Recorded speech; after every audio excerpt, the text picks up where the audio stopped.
Tan lejos, tan cerca.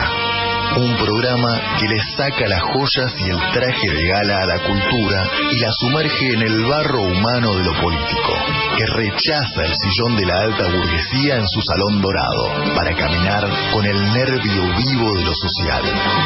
Por Radio Rebelde, AM740, tan lejos, tan cerca.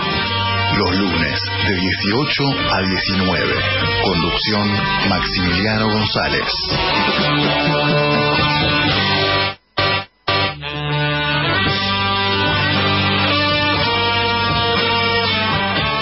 Buenas tardes, bienvenidos al tercer programa sobre pintura y al programa número 14 de Tan lejos, tan cerca. Se preguntarán ustedes, ¿por qué tantos programas dedicados al arte en este espacio?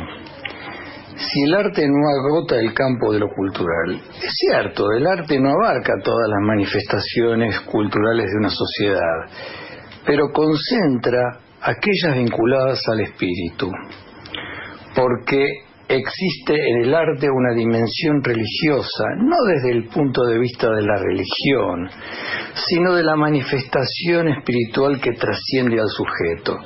Y si lo trasciende, es que algo importante sigue diciéndonos una obra de arte. En tal sentido, el arte comulga con lo contemporáneo y jamás con lo actual, que prescribe casi inmediatamente.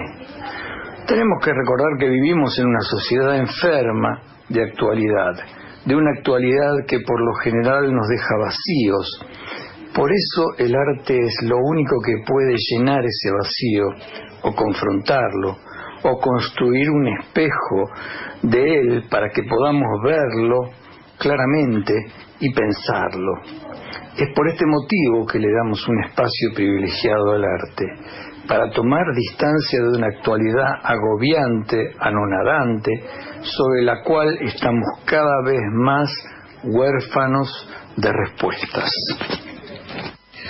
Les pedimos a los oyentes de este programa que quieran participar mencionando sus conocimientos sobre pintura, sus obras pictóricas preferidas. Lo van a poder hacer por escrito o en audio al 11 26 90 84 96.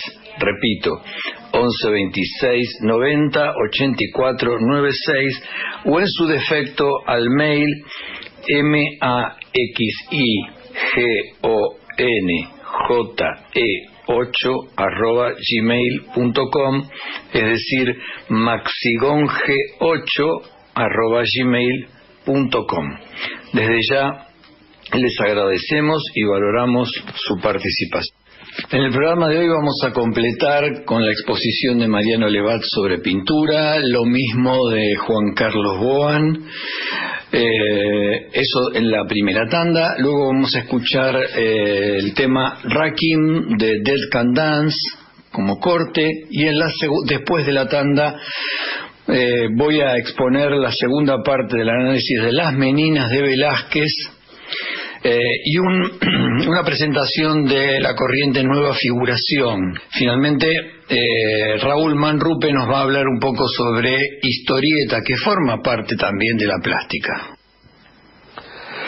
Básicamente, si tuviéramos que señalar algún artista realmente preponderante a lo largo de todo el siglo XX, que ha atravesado todo el siglo XX, sin dudas ese sería Picasso, ¿no? Porque Picasso fue un hombre muy ecléctico, muy inquieto, que nunca, a diferencia de Braque, que fue el que creó el cubismo con él, pero prácticamente estuvo toda la vida haciendo cubismo, Picasso era como un camaleón. El arte de Picasso era camaleónico, él se iba mimetizando con otras corrientes, las tomaba para su propia factura y las trascendía, ¿no?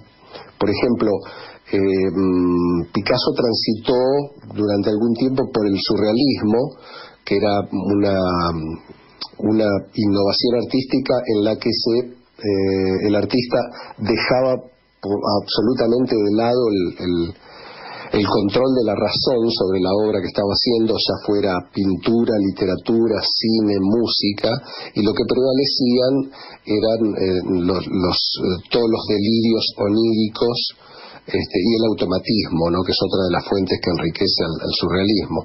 Bueno, Picasso transitó unos años por el surrealismo, y cuando Picasso toma las fuentes del surrealismo para crear, prácticamente los eclipsa a los que ya venían haciendo surrealismo, como Max Ernst, Joan Miró, Salvador Dalí.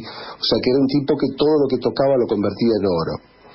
El surrealismo es entonces, junto con el fauvismo, el cubismo, el expresionismo alemán y el futurismo italiano, el surrealismo es otra de las grandes fuentes. En Rusia, por otra parte, surgió un movimiento muy interesante que fue el constructivismo. Los rusos estaban bastante atrasados con respecto a la cultura del resto de Europa, pero se inspiraron de una manera bastante constructiva, para decirlo ya que hablamos del término, del futurismo de Marinetti, el futurismo de los italianos, ¿no? Pero lo trascendieron, porque el futurismo era un arte eminentemente destructivo, ¿no? Y ellos precisamente querían hacer todo lo contrario. Estaban iniciando una época con una revolución socialista soviética que estaba en pañales, y ellos aportaban, en tanto artistas, aportaban a esa revolución con un arte que quería ser positivo y por lo tanto constructivo, ¿no? De ahí hay un montón de artistas como por ejemplo Vladimir Tatlin, que eran arquitectos al mismo tiempo, ingenieros, o al menos abrevaban en estas profesiones, y que tienen obras realmente muy interesantes y sobre todo muy modernas y novedosas para esa época y para lo que era Rusia, ¿no? Un país eminentemente rural, desde el punto de vista industrial muy pobre, ¿no?, muy pobremente desarrollado. Con respecto al expresionismo alemán, el expresionismo alemán se nutre de autores muy antiguos, como por ejemplo Grunewald, Hieronymus Bosch, ¿no?, que estaban entre el surrealismo y una expresión desatada. Y también una de las grandes fuentes del expresionismo alemán fue Vincent van Gogh y Edvard Munch, ¿no? Van Gogh con toda su locura y Edvard Munch, un pintor noruego, nutrieron mucho a esta práctica pictórica alemana que se conoció como el expresionismo alemán. Alemania, a diferencia de Francia, a diferencia de Inglaterra, de otros países europeos, era un país eminentemente federal, donde Berlín, a pesar de ser la capital, era una ciudad más. Entonces teníamos ciudades como Múnich, Frankfurt, Dresden, en las que el peso cultural era tan importante como el de la capital, cosa que no pasaba en Francia, donde París llevaba la voz cantante, o en Inglaterra, países unitarios, donde Londres llevaba la voz cantante. Y este federalismo alemán le dio también, contribuyó a la riqueza de ese arte, ¿no? El expresionismo alemán. Todas estas corrientes maravillosas lamentablemente tienen su final en lo que fue la Segunda Guerra Mundial, ¿no? Una época bisagra en la que muchos de esos artistas emigraron, en general la mayor parte de ellos hacia Estados Unidos. Una de las características vitales y fundamentales del arte moderno, que fue también precisamente la que lo terminó condenando, fue la sed de originalidad. O sea, todos los artistas, Picasso, Matisse, Paul Klee, Vasily Kandinsky, Max Ernst, Salvador Dalí, estaban deseosos de ser más originales que el otro, ¿no? Y eso también contribuyó a que la búsqueda de originalidad convirtiera esta carrera en una carrera de velocidad, ¿no? La velocidad fue una característica primordial en el arte moderno. De hecho, la velocidad era el término por excelencia que usaban los futuristas. El futurismo, que fue un movimiento creado por poeta italiano Filippo Marinetti.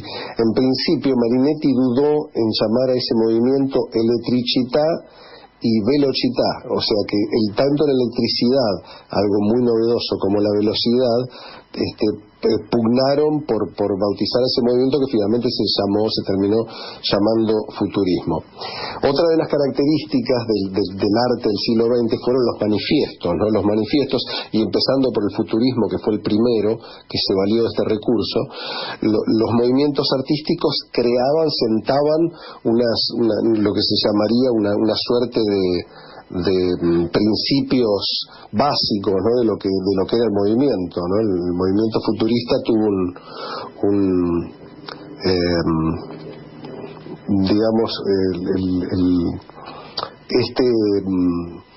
llamado manifiesto, que se repitió en el surrealismo y posteriormente en el grupo Cobra, posterior a la Segunda Guerra Mundial. Sin embargo, después de la Segunda Guerra Mundial, el arte, la capital del arte, la hegemonía del arte, ya se va a correr de Europa y se va a imponer la ciudad de Nueva York en Estados Unidos, que por otra parte era donde se habían mudado muchos de los artistas que habían sido grandes maestros en Europa, ¿no?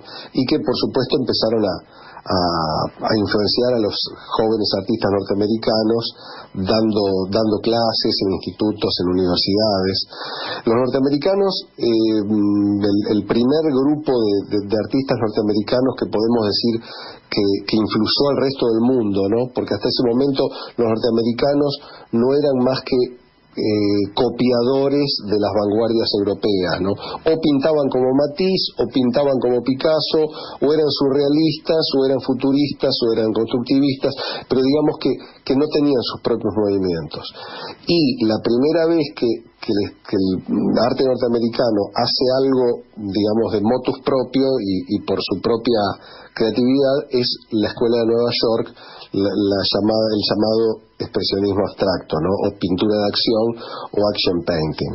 También hay que decir, y hay que ser justos en esto, que no solo los europeos fueron los que influenciaron al arte norteamericano, sino que también la escuela de muralistas mexicanos, Rivera, entre tantos otros, principalmente Rivera, tuvieron un gran impacto, por lo menos en el tamaño, ¿no? de las pinturas. Los muralistas mexicanos pintaban sobre paredes, sobre muros, con técnicas mixtas, ¿no? en la que también echaban mano de las técnicas de sus antepasados originarios, y esto impactó mucho en artistas, por ejemplo, como Jackson Pollock, Barnett Newman, Mark Rothko, Clifford Steele, Wilhelm de Kooning. A partir de ahí, todo este arte de la inmediatez, este arte de creación inmediata, pero al mismo tiempo también de reflexión, ¿no? Porque por un lado la action painting es inmediata, y por otro lado pinturas como las de manchas de colores de Rothko, de Barnett Newman, son pinturas muy reflexivas que invitan a la reflexión. Empezaron a influenciar, como dije antes, al viejo mundo, ¿no? Cosa que se da el accionar inverso de lo que había pasado hasta ese momento. Pero bueno, la influencia y la preponderancia del arte norteamericano, que también hereda esta inmediatez y esta velocidad de lo que hablábamos de que había ocurrido con el arte moderno en Europa, es lo que hace que enseguida deje de tener vigencia el expresionismo abstracto, y muere lamentablemente a mano de un arte, a mi juicio, menor y mucho más superficial, que fue el pop art, ¿no? El arte pop, liderado por artistas como Andy Warhol, Roy Lichtenstein, Claes Oldenburg. Y el arte pop no era ni más ni menos que la manipulación de objetos de la vida cotidiana. Hay que decir que en principio, sobre todo artistas, para mí uno de los artistas más serios de la escuela del pop art, que son los que menos se mencionan, son Robert Rauschenberg y Jasper Johns, ¿no? Eran quizá los más intelectuales, a diferencia de Andy Warhol, que era una persona más mundana, más superficial. Pero, por ejemplo, Jasper Johns y Robert Rauschenberg tenían una mirada crítica hacia el mundo del consumo, ¿no? En la que en principio Andy Warhol se plegó reproduciendo desde latas de sopa hasta paquetes de detergente para lavar ropa. Claes Oldenburg reproducía objetos de una manera en género, rellenados con algodón, lo que se llamaron las soft sculptures, las esculturas fofas. Y en principio fue una crítica al sistema, pero el sistema, ¿qué hizo? Terminó valuando esas obras en miles de dólares, y ellos sucumbieron a la tentación de vender sus obras en principio críticas y convirtiéndose en nuevos millonarios. Por lo tanto, el movimiento pop terminó siendo devorado por el mismo sistema de consumo que imperaba en Estados Unidos. Y básicamente esa es la historia del arte moderno. Porque ya después del pop art, viene un movimiento que se llama el minimalismo, que fue muy efímero, ¿no? Donde todo se reducía a formas mínimas, como bien lo dice el nombre, y a partir de los años 60 empiezan las ideas por sobre el objeto, donde ya lo que cuenta no es tanto el objeto que se pinta o la escultura que se esculpe, sino la idea que prima sobre lo matérico. Entonces hay artistas como por ejemplo Joseph Kosuth, uno de los primeros artistas conceptuales, que de una idea o de un concepto más localmente, llegan a generar una obra que en la conciencia del espectador se supone que es artística, donde ya la estética deja de tener que ver con el arte, ¿no? De hecho, Joseph Kosuth, irónicamente y de manera muy provocativa, una de sus frases es: se cree que el arte tiene que ver con la estética. Y en realidad ya no tenía que ver con la estética. Una obra icónica de Joseph Kosuth se llama Una y tres sillas, donde se representa una silla, hay una silla común y corriente de bar, en la pared está colgada la fotografía de esa misma silla, y al costado hay una fotocopia de la definición de la palabra silla del diccionario de Oxford. La obra se llama Una y tres sillas, y fue prácticamente lo que da pie a todo un sinnúmero de obras, básicamente argumentales, que es lo que llamamos arte conceptual. El arte conceptual, por otra parte, que es el embrión de lo que hoy llamamos las instalaciones, es un arte muy interesante que precisamente no se vendía, no se compraba, no daba mucho lugar al negocio, al comercio, y esto empezó a inquietar a los galeristas, a los que comercian y comerciaron toda la vida con el arte, porque ya no había objetos donde vender. Entonces, básicamente fue bastante manipulado de la peor manera, incluso por el periodismo especializado, y prácticamente, digamos que a mediados de los 70, 1975, el arte conceptual estaba prácticamente en declive, ¿no? Y bueno, a principios de los 80 empieza lo que se llama primero la transvanguardia, donde se vuelve a la pintura, y a una pintura de muy poco valor artístico, y en donde el concepto de vanguardia deja de tener peso y es suplantado por cada uno que haga lo que quiera y que pinte como pueda y que haga lo que se le antoje, y es lo que llamamos de alguna manera la posmodernidad y el fin del arte moderno. Por último, no quiero dejar de hablar de una corriente muy importante que llega hasta nuestros días, que es el minimalismo, muy asociada a todo el posmodernismo, ¿no? El minimalismo es un término que usó por primera vez Richard Warren en 1965, ¿no? El minimalismo transformó en esa época la concepción de la relación de la obra de arte con el espacio presupuesto por la escultura de la vanguardia clásica. Se producen cambios en los espacios destinados a las exposiciones y comienzan a predominar las paredes blancas y desnudas en las salas de gran tamaño. Con el tiempo estos espacios irán mutando a lo que hoy en día son las instalaciones, ¿no? Estas obras que son reales escenografías en donde el autor maneja un concepto y a partir de ese concepto arma con distintos elementos, ya sea encontrados o fabricados a propósito para poder transmitirlo. El minimalismo nace en los 60 con la escultura, principalmente, ¿no? Las obras son poliedros sencillos, cubos, prismas, paralelepípedos, conos, formas básicas, muy básicas, que se pueden exhibir solos o en grupo, generalmente con tamaños, si son solos, con tamaños descomunales, que sorprenden, ¿no?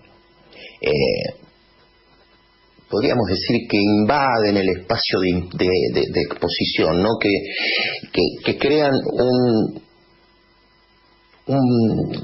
generan un valor diferente tanto en el espacio como en el objeto, ¿no? Podemos verlo, por ejemplo, en el año 62 en la obra de Tony Smith, que era un simple cubo, pero de grandes dimensiones, hecho en acero negro y opaco. Muchas veces se usaba los materiales industriales para la obra minimalista de los años 60. El título de la obra es Die, bastante parecido al vocablo dice, que es cubo o dado, ¿no? Nos presenta este die, muerte en inglés, con un dado que evoca la regularidad del dado, pero a la vez el silencio de la muerte, ¿no? En pintura el minimalismo se daba un poco en contraposición a lo que era la pintura más expresionista, figurativa, más parecido a lo que era la nueva figuración de Argentina, en Argentina en los años 70, por ejemplo, de de Kooning, ¿no? Se presentan los minimalistas como Barnett Newman o Rothko, en donde ya directamente se despojan de todo tipo de objeto y lo que nos muestran son obras inmensas de cuadrados de uno o de dos colores. Colores no planos, ¿no? Realizados en múltiples capas de veladura. Veladura es usar la pintura transparente que nos permite ir viendo lo que hay abajo, y en caso de poner capas y capas de pinturas de un mismo color, no va a ser lo mismo que estar pintando una pared, porque esas transparencias generan una sensación de que entre el fondo y la primer capa y la capa más subyacente de pintura pasa algo, hay espacio, hay un espacio coloreado, una especie de intersticio donde se puede uno meter, ¿no? Obras enormes, murales de Rothko de 4 metros por 5, pintados, por ejemplo, solamente con el color rojo. Pero les vuelvo a repetir, no es como ver una pared roja, sino ver a través de un filtro rojo. Es como ir poniendo acetatos de color sobre formas, ¿no? Yo a veces, para explicarlo de una manera que se me permite, espero que se me permita, bastante común y familiar, digo que es como cuando uno veía las fotos en la mesa de luz del dormitorio de la abuela, que esas fotos estaban apoyadas en la mesa de luz y encima había un vidrio. Uno sabía que la foto estaba ahí, podía verla nítidamente, pero a la vez el cerebro de uno interpreta que entre la foto y nosotros hay algo. En este caso pasa lo mismo. Y miren qué particular, ¿no? Porque siendo la obra de Rothko tan enorme en tamaño, Rothko decía que, si bien uno piensa que las obras grandes uno se tiene que alejar mucho para verlas cabalmente, él decía que su obra tenía que ser vista desde 20 centímetros, más precisamente 18, decía él. Desde 18 centímetros. Imagínense pararse ante una obra que tiene ese poder de transparencia de colores enorme, en donde la visión periférica de uno lo único que ve es ese color, ese rojo. Les puedo asegurar que después de 15 o 20 segundos de estar mirando fijamente esa superficie, todo se transforma en un universo de color rojo. Sumamente interesante. Y bueno, para contarles un poco y resumir un poco lo que es este arte minimalista, que como les decía, también termina llegando a la arquitectura, incluso en estos espacios abiertos, blancos, con muebles de formas geométricas, despojados de cualquier tipo de molduras, artilugios decorativos, donde la cosa pasa a ser estática. Podríamos decir que el arte minimalista se caracteriza por variedad de formas y patrones geométricos, pocas formas, tan pocas como sean posibles, muy pocas variaciones de color y forma, utilizadas en repeticiones. No nos vamos a encontrar con la necesidad de contarnos diferentes matices de diferentes coloraturas o formas, ¿no? Sino todo lo contrario, más bien repetido. Muchas veces, como les decía antes, se utilizan materiales industriales, no típicos en lo que era en esa época en la escultura, ¿no? Los bordes de esta forma generalmente son precisos, flagrantes, algo que corta el espacio. Generalmente monocromas. No intenta expresarse a partir del color. Es el ámbito lo que se expresa. Y por supuesto no tiene significado ni emoción. Son esas obras en donde los neófitos nos terminan preguntando a veces ¿qué quiere decir? ¿No? ¿Y qué quiere decir? ¿Qué quiere decir eso? Y en realidad una obra no dice nada. Una obra lo que nos plantea es un diálogo interno, que es lo que nos pasa a nosotros. Porque al fin y al cabo, lo que sí está claro es que el arte tiene un lenguaje universal que acompaña a la especie humana. Uno puede pintar, uno puede hacer una escultura, uno puede hacer un grabado o un dibujo y exponerlo en cualquier lugar del mundo, sea el idioma que sea. Pero no todos los artes se aprecian ni se valoran de la misma manera. Así que espero que estas grandes posibilidades para nuestras pequeñas charlas, mejor dicho, que nos da Maximiliano, sirvan un poco para valorar las muy buenas y muchas expresiones artísticas con las que nos podemos encontrar culturalmente. Les mando un abrazo, que estén todos muy bien.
Manías, música y propuestas siempre por arriba. El programa de la familia Calcaño, el padre Alfredo y el hijo, pensadores nacionales y populares. En el laberinto, con la coordinación de Néstor Picone, produce Federico García Olaya. Ordena al aire Elisabetta Machado, de lunes a viernes a las 11 horas. Los Calcaño juntos en el laberinto. Todos los jueves, a partir de las 17, Barrio Adentro. Una mirada a la realidad desde la perspectiva de los sectores populares. Barrio Adentro. Jueves, de 17 a 19. La política, la actualidad, lo social, lo cultural, lo artístico, desde los ojos del barrio. Conducción Diego Molinas y la participación de muchas y muchos que desde los territorios le dan voz al barrio. Nos encontramos Barrio Adentro. Todos los miércoles de 19 a 21 horas llega Voces por la Ciudad. Tu lugar de encuentro con lo que hay que saber, con lo que necesitas difundir y te interesa. Voces por la Ciudad. Tu voz. Conducción y dirección general Daniel Alumni.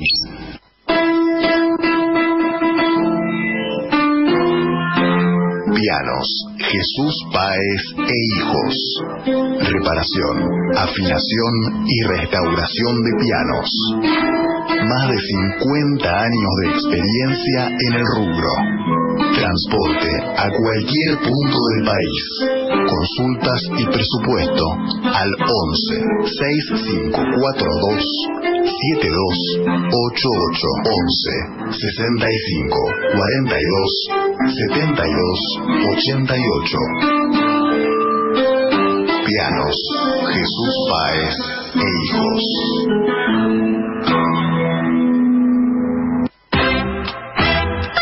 Radio Rebelde. El futuro es nuestro, el futuro es nuestro, el futuro es nuestro, el futuro es nuestro. La radio de todos.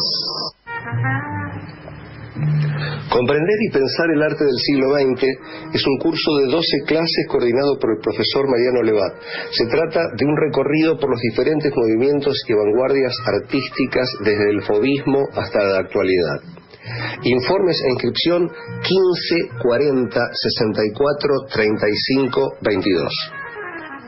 Clases de yoga y yogaterapia grupales e individuales en forma online y presencial en espacio de yoga en zona Villa Crespo, Ramírez de Velasco y Juan B. Justo. Para más información, comunicarse con Alejandra Larraza al 116 154 3487. La página de Daniel Lois, todos los lunes de 15 a 17 horas. Un programa de espectáculos como los de antes. Cine, literatura, teatro, televisión, poesía, música clásica, bandas sonoras de películas y viejas series de TV, entrevistas. Conduce Daniel Loisi.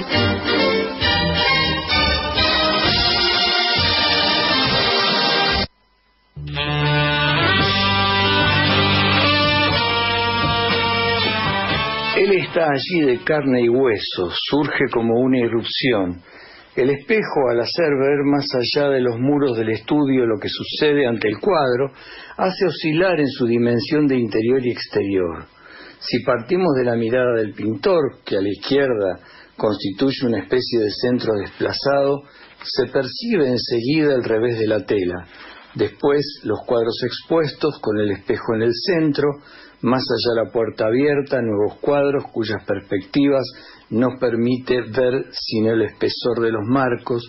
Por último, a la extrema derecha, la ventana, o mejor dicho, la abertura por la que se derrama la luz. El friso que ocupa el primer y segundo plano del cuadro representa 8 personajes. De ellos, 5 miran la perpendicular del cuadro con la cabeza más o menos inclinada, vuelta o ladeada. El centro del grupo es ocupado por la pequeña infanta con su amplio vestido gris y rosa. La princesa vuelve la cabeza hacia la derecha del cuadro, en tanto su torso y su guardainfante del vestido van ligeramente hacia la izquierda, pero la mirada se dirige rectamente en dirección del espectador que se encuentra de cara al cuadro. Reside allí el tema principal de la composición, el objeto mismo de esta pintura. Como para probarlo y subrayarlo aún más, el autor ha recurrido a una figura tradicional. A un lado del personaje central ha colocado otro de rodillas que lo contempla como una donante en oración, como el ángel que saluda a la Virgen. Una doncella de rodillas tiende las manos hacia la princesa. Su rostro se recorta en un perfil perfecto. Está a la altura de la niña. Mira a la princesa y solo a ella. Un poco más a la derecha, otra menina, vuelta también hacia la infanta, ligeramente inclinada sobre ella, dirige empero los ojos hacia adelante, el punto al que ya miran el pintor y la princesa. Por último, dos grupos de personajes cada uno. El primero retirado, el otro formado por enanos en el primer plano. En cada una de estas parejas, un personaje mira de frente y el otro a la derecha o a la izquierda. Por su posición y por su talla, estos dos grupos se corresponden y forman un duplicado. Atrás, los cortesanos, la mujer a la izquierda mira hacia la derecha, adelante los enanos, el niño que está en la extrema derecha mira hacia el interior del cuadro. Este conjunto de personajes así dispuestos puede formar, según que se preste atención al cuadro y al centro de referencia que se ha elegido, dos figuras. La primera sería una gran X. En el punto superior izquierdo estaría la mirada del pintor y a la derecha la del cortesano. En la punta inferior del lado izquierdo estaría la esquina de la tela representada del revés. Al lado derecho el enano. En el cruce de estas dos líneas, en el centro de la X, estaría la mirada de la infanta. La otra figura sería más bien una amplia curva. Sus dos límites estarían determinados por el pintor a la izquierda y el cortesano a la derecha, extremidades altas y distantes. La concavidad mucho más cercana coincidiría con el rostro de la princesa y con la mirada que la dueña le dirige. Así pues, hay dos centros que pueden organizar el cuadro según que la atención del espectador revolotee y se detenga aquí y allá. La princesa está de pie en el centro de una cruz de San Andrés que gira en torno a ella, con el torbellino de los cortesanos, las meninas, los animales y los bufones. ¿Qué hay en este lugar perfectamente inaccesible ya que está fuera del cuadro, pero exigido por todas las líneas de su composición? ¿Cuál es el espectáculo? ¿Cuáles son los rostros que se reflejan primero en las pupilas de la infanta, después en la de los cortesanos y el pintor, y por último en la lejana claridad del espejo? Pero también la pregunta se desdobla. El rostro que refleja el espejo y también el que lo contempla, lo que ven todos los personajes del cuadro, son también los personajes a cuyos ojos se ofrecen como una escena a contemplar. El cuadro en su totalidad mira una escena para la cual él, a su vez, es una escena, reciprocidad que manifiesta el espejo que mira y es mirado. Una primera ojeada al cuadro nos hace saber de qué está hecha este espectáculo a la vista. Son los soberanos, se los adivina ya en la mirada respetuosa de la asistencia. Este centro es, en la anécdota, simbólicamente soberano, ya que está ocupado por el rey Felipe IV y su esposa, pero sobre todo lo es por la triple función que ocupa en relación con el cuadro. En él vienen a superponerse con toda exactitud la mirada del modelo en el momento en que se la pinta, la del espectador que contempla la escena y la del pintor en el momento en que compone su cuadro. Reflejo que muestra ingenuamente y en la sombra lo que todo el mundo contempla en el primer plano. Restituye como en un encantamiento lo que falta a cada mirada a la del pintor, el modelo que recopia allá abajo sobre el cuadro su doble representado. Quizás haya en este cuadro de Velázquez una representación de la representación clásica y la definición del espacio que ella abre. En efecto, ella intenta representar todos sus elementos con sus imágenes, las miradas a las que se ofrecen, los rostros que hace visibles, los gestos que las hacen nacer. pero allí se señala imperiosamente por doquier un vacío esencial, la desaparición necesaria de lo que la fundamenta, de lo que a quien se asemeja y a aquel cuyos ojos no es sino semejanza. Este sujeto mismo, que es él mismo, ha sido el herido y libre al final de esta relación que le encadenaba. La representación puede darse como pura representación. Es claro que Velázquez ha precisado un espejo para pintar este cuadro. Sobre él dijo Salvador Dalí: no es un cuadro, sino la condición de posibilidad de toda pintura.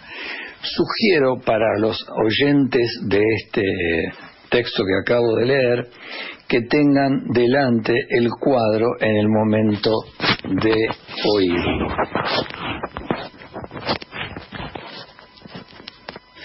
Vamos a hacer un abordaje sucinto sobre un movimiento que ha tenido bastante trascendencia en la Argentina, pero que en realidad proviene de Europa, que es la nueva figuración.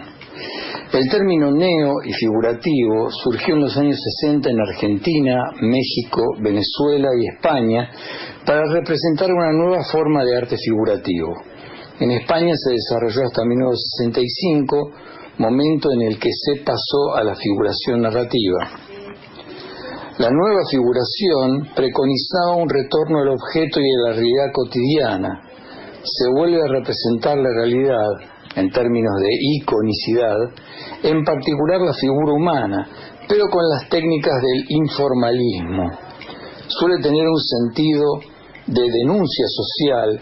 Se aprecian tendencias expresionistas en las que se adoptan formas orgánicas y monstruosas como las que se ven en las obras de Francis Bacon, el artista irlandés que vivió en Inglaterra, o compuestas de manera desordenada como las que ocurren con el grupo Cobra. Se desarrollaron dos orientaciones. Una, la caracterizada por el análisis de la imagen y de sus estructuras, en pintores tales como Adomi, Roizé, Clissen y Prowell-Ewer, y centrada en la realidad social y política contemporánea, como es el caso de Arroyo, el equipo Crónica, Conagar, Island y Painé. También se habla de figuración abstracta, representaciones que pueden verse en pintores por lo general abstractos como Koning, Franz Klein, Asger Jorn, Lisa Richter y Antonio Saura. Figuración grotesca primitiva, como la que aparece en el grupo Cobra o el pintor Jean Dubluffet. Figuración connotativa, tales son los casos de Francis Bacon, Manolo Millares y Pablo Serrano. Francis Bacon retrata la sociedad, el horror y las angustias contemporáneas en sus figuras aisladas y deformes. Por ejemplo, en los estudios que realiza sobre el retrato para Inocencio II, que en su momento había pintado Velázquez. Bueno, la nueva figuración en la Argentina. Se trata de una alternativa respecto a las tendencias dominantes de abstracción y el reciente Nouveau Realisme o Nuevo Realismo. Durante la primera mitad del siglo XX, el arte oscila entre las corrientes figurativas y abstractas, que lentamente van abriendo camino a una nueva corriente, la nueva figuración, con amplia difusión en España y América Latina. Este tipo de figuración fue elaborada en Argentina por Ernesto Deira, Rómulo Machió, Jorge de la Vega y Luis Felipe Noé. Desde 1961 hasta 1965, año en el que se incorporó fugazmente el pintor expresionista Enrique Sovich. Los artistas se lanzan en dos direcciones. Uno, la multiplicación de los medios de comunicación, que sirve para cortar la demora en la transmisión de los modelos artísticos, y la adopción de ritmos espasmódicos propios de la modernidad occidental. El valor y la fuerza de Deira, Machió, de la Vega y Noé consistió en rechazar esa doble utopía, según la cual se creía que la Argentina era una sociedad europea exiliada por un lado y por otro que conservaba intacta una quimérica autenticidad americana.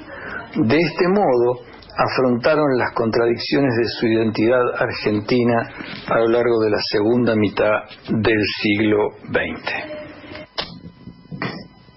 Bueno, buenas tardes a todos los oyentes, también a Maxi, por supuesto. Muchas gracias por convocar para hablar un poco de historietas que ha llevado los cómics, las historietas, un recorrido similar a muchas actividades que tienen que ver con la cultura popular y que después han derivado de lo masivo a lo no masivo, ¿no? Recordemos que la historieta nació gracias a las mejoras que hubo en la impresión y en las técnicas de impresión, ¿no? Y el poder hacer diarios a nivel masivo, y ahí empezaron a publicar a fines del siglo XIX el famoso Yellow Kid, digamos, ¿no? Y las tiras cómicas, ¿no? Comic strip, como le dicen, ¿no? Que muchas veces no fueron cómicas, y eso fue como un adelanto de un momento de la cultura que todavía estamos viviendo, y ese fue el nacimiento de la presencia de lo visual, ¿no? Porque bueno, Walter Benjamin siempre recalca que fue el momento en que se empezaron las técnicas de reproducción, digamos, ¿no? O sea, no solo reproducir un grabado de una manera aceptable, digamos, en un diario o en un papel, sino también reproducirlo por miles. Y así fue como de pronto se sumaron también otras descubrimientos o perfeccionamiento, como fue la fotografía, ¿no? Que data de la 1820 y pico, digamos, ¿no? Con sus los primeros trabajos de Niepce, ¿no? Y la fotografía, el tema de grabado también, lo que va a ser después derivado de la fotografía, el cine también, ¿sí? Y lo que después terminará siendo la televisión. Y ahora los medios, las plataformas distintas que hay, que son muchísimas, digamos, ¿no? Y muchas posibilidades del tema de la imagen que está presente en todos lados, ¿no? Posibilitando que la gente pueda, el usuario de alguna manera, el público en general, pueda reproducir videos, hacer videos, postear de una manera cada vez más participativa, ¿no? Plataformas como Instagram, ¿sí?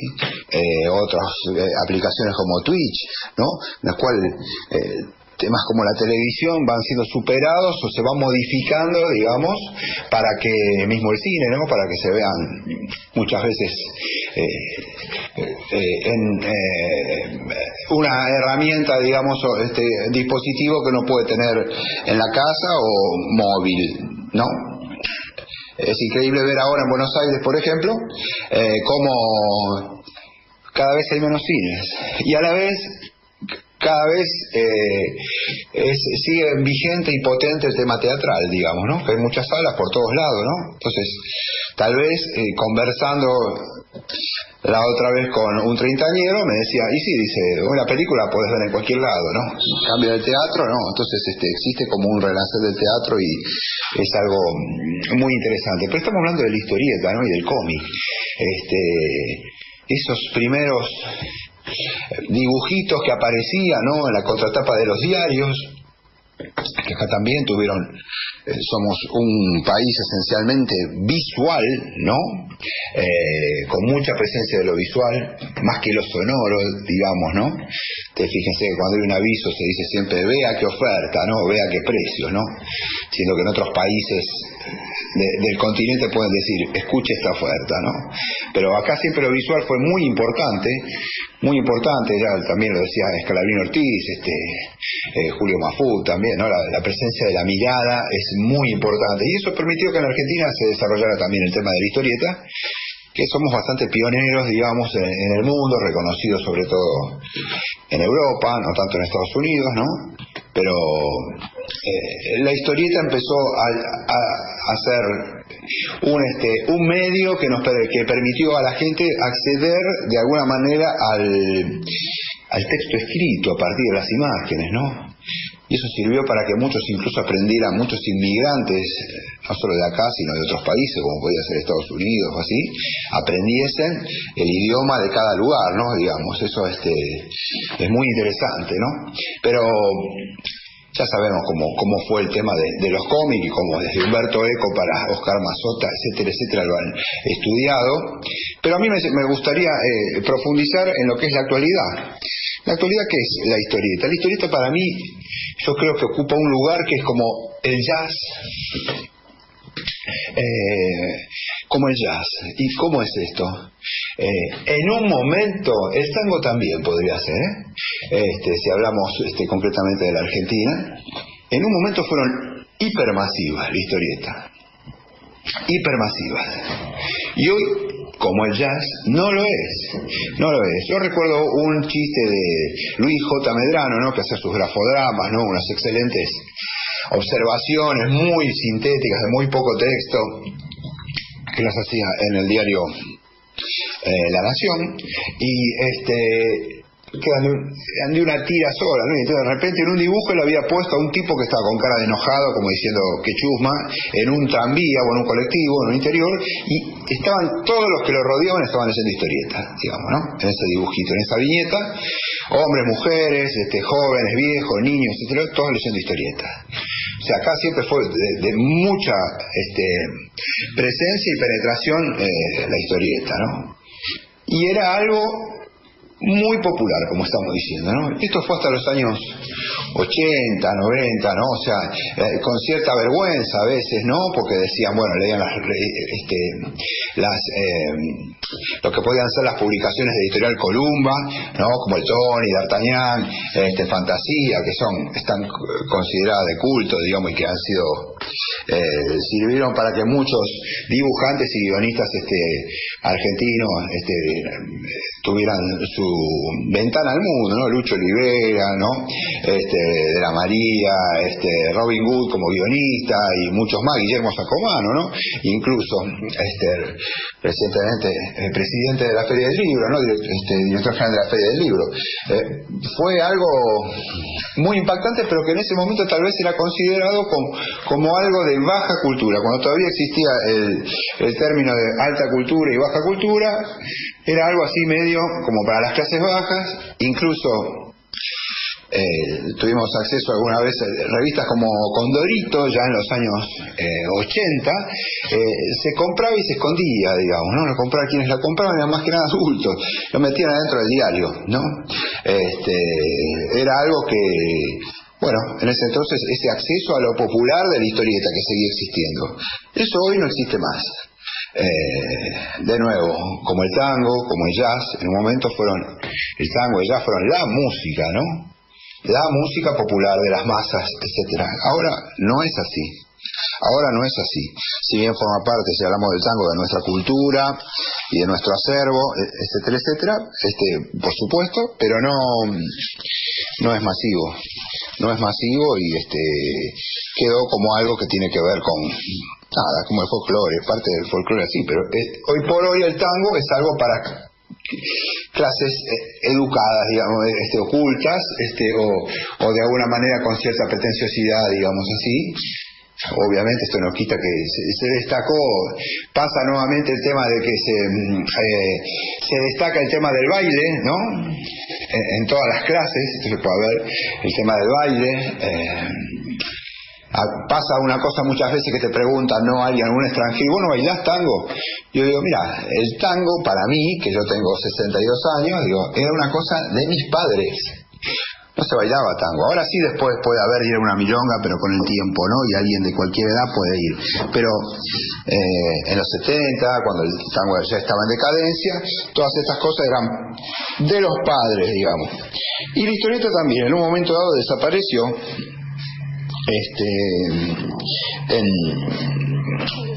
digamos, se hizo difícil producir también, ¿no?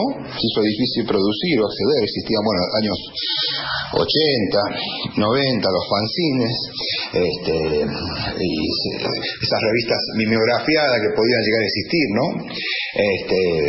Era un acceso, pero eso después fue más fácil, con la llegada de Internet, distintos programas de acceso, se dio la paradoja que se hizo más accesible hacer una animación que hacer una historieta. Y esto se dio en el mundo. Entonces, por un lado, con el ocaso del papel, que se dio alrededor del año 2000 más o menos, ¿no? Con el surgimiento de Internet, que fue en el año 95, más el ocaso del material en papel, digamos, o sea, de las revistas, todas las revistas que dejaron de salir hacia el cambio de siglo, la historieta pasó a tener otro lugar, y fue un lugar que puede ser un poco considerado también cercano a lo que es la literatura escrita sin dibujos, digamos, ¿no es cierto? O sea, hoy por hoy existen muchos libros de historieta y se le dice novela gráfica, ¿verdad? Las generaciones de 20 y pico, de 30 y pico, pueden, obviamente más años también, por supuesto, que son fanáticos de la historieta, pueden consumir libros que se compran en las librerías, por lo general, que son de alto costo, ¿no? Que son objetos, casi libro de poner en la mesita de café, ¿no? Como se dice, ¿no? En la mesita ratona, en el cual se puede, impresos súper bien, con excelente material. Recuerdo uno sobre la biografía de Andy Warhol, que es espectacular, cómo está producido, con cantos plateados, llegando a un montón con los más diversos estilos gráficos, digamos, para hacerlo, ¿no? Sin ir más lejos, a nivel argentino, recuerdo uno también, Llamarada, de Jorge González, ¿no? Que con un prólogo de Fabián Casas, que su libro muy bueno, que habla del antepasado, de un antepasado, el abuelo del autor, que había sido jugador de Racing, ¿no? Y ligado a la fundación del Racing Club de Avellaneda. Y también cada capítulo de eso está hecho en un estilo diferente, ¿no? Y remitiendo también a creadores internacionales, ¿no? Como Art Spiegelman, ¿no? Libros como Maus, etcétera. Eso por un lado. Y por otro lado existe también el material de culto, como puede ser las reediciones. Recientemente se acaban de reeditar en libro y digitalizado y restaurado de alguna manera, una serie de libros que van a salir que remiten a las obras de Dante Quinterno. O sea, va a haber de Patoruzú, de Patorucito y de Isidoro. Ya salió el primero de Patorucito. Obviamente siempre están los puristas que se pueden llegar a quejar, ¿no? Que los colores no eran así, que etcétera, etcétera, que no son las historias, las mejores historias las que seleccionaron, etcétera, ¿no? Son cosas que ya tiene que ver con el tema del purismo, digamos, y si se restaura o si se deja como estaba, digamos, ¿no? Esas dos teorías que hay siempre, ¿no? De cambiar algo o de dejarlo lo más original posible. Anteriormente también se han hecho de cosas de García Ferré, ¿no? También se editó hace unos años de Nippur de Lagasse, también una serie de tomos que muy buenos, ¿no? Que se vendieron en kioscos, ¿no? Pero bueno, un público que ya es el público del fanático de otrora, digamos, ¿no? Entonces, bueno, a nivel mundial, hoy por hoy, si bien esa masividad no es la que era antes, se va también al tema de lo que es el material de culto.